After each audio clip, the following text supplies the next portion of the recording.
আমি সবসময় কোনো কিছু ফ্রাই করার জন্যে ননস্টিকের মানে ফ্রাই প্যানগুলো ইউজ করি, সেটা মার্বেল কোটেড হোক বা এমনিতে। তো এখন ইদানিং শুনতেছি যে ওগুলোতে ব্যবহার করা ভালো না, ক্যান্সার হওয়ার সম্ভাবনা আছে। তাই কি আমি এই অ্যালুমিনিয়ামের ফ্রাই প্যানটা কিনলাম। দেখি এটাতে মাছ ভাজলে লেগে যায় কিনা। আজকে এটাতে মাছ ভাজবো।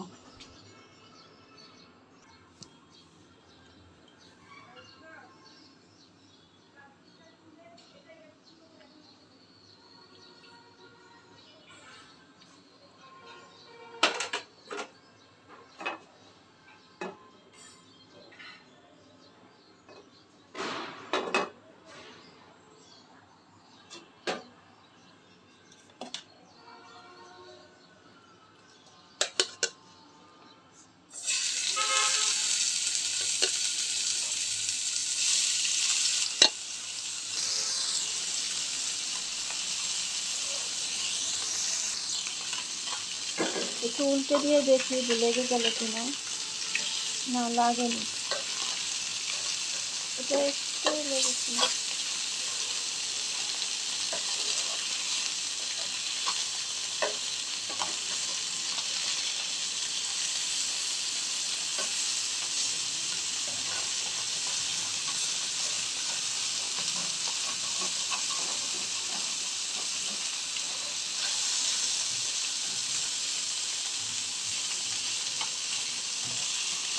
হালকা লেগে যায় কিন্তু বন্ধ না, ব্যবহার করা যায়।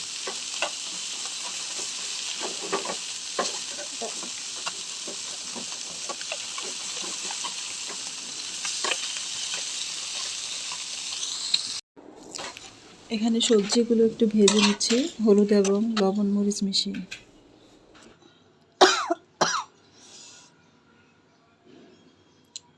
যত কড়াই ইউজ করি, এই কালা কড়াই হলো গিয়া বেস্ট। এটার উপরে কোনো কড়াই নাই।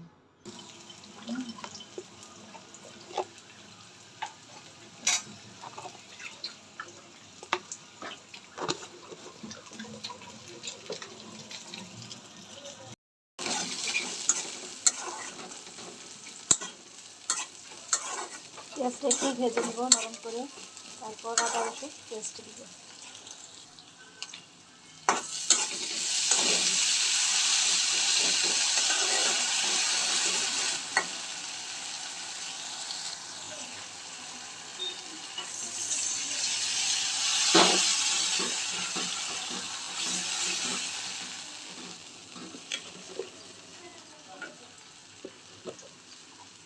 এখন পরিমাণ মতো হলুদ মরিচ দিয়ে দিব। এখানে 1 চামচের চাইতে কম মরিচ। এখানেও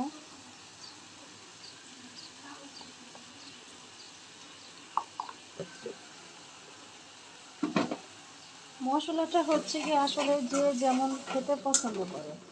অনেক আছে মশলা কম খেতে পছন্দ করে, তারা মশলা কম ইউজ করে। এটা রান্না করতে করতে মানুষের হয়ে যায়।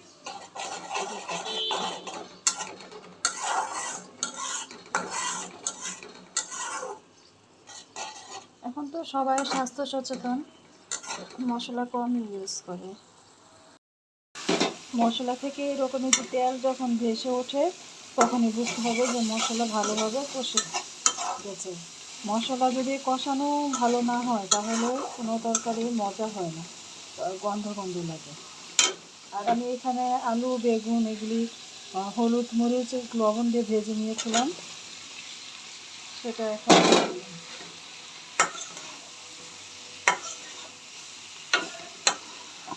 ভালোভাবে মিশিয়ে আমি এখন এটাতে যতটুকু ঝোল রাখতে চাই এরকম ঝোল দিয়ে দেবো। আজকে আমি এই তরকারিটাতে কই মাছ দেবো, কই মাছ দিয়ে রান্না করতেছি। এটা কই মাছের ঝোল। পানিটা যখন একটু বরক আসবে তখনই মাছগুলো দিয়ে দিব। তারপরে 10 থেকে 15 মিনিট পরে এটা হয়ে যাবে, কারণ সব কিছু আগে থেকে রেডি করা, মশলা কষানো, এগুলো হাফ সেদ্ধ আছে হয়ে আছে ভাজা। সবসময় এভাবে খাওয়াটা হেলদি না, কারণ ভেজে নেওয়া হয়েছে তরকারিটা। মানে সবজিগুলো বেগুন আলু সবসময় যদি এইভাবে মানে ভেজে নিয়ে তেলে ভেজে নিয়ে রান্না করি তাহলে এটা গ্যাস্ট্রিক হয়ে যাবে। কিন্তু মাঝে মধ্যে খাওয়া যায় একটু ভালো লাগার জন্য।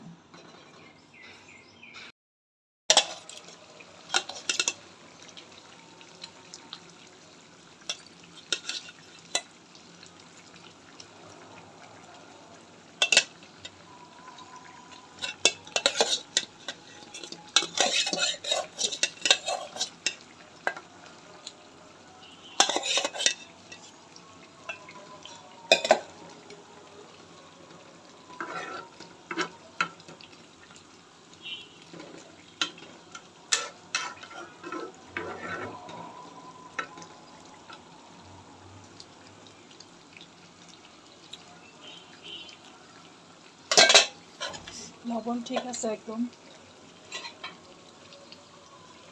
একটু ঢেকে দিই, 5 মিনিট ঢেকে দিলাম। লাইটটা ফ্ল্যাশ অন করে দিচ্ছি।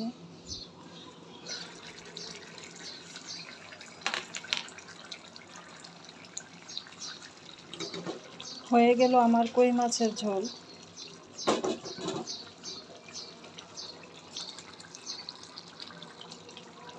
এখন নামিয়ে পরিবেশন করলেই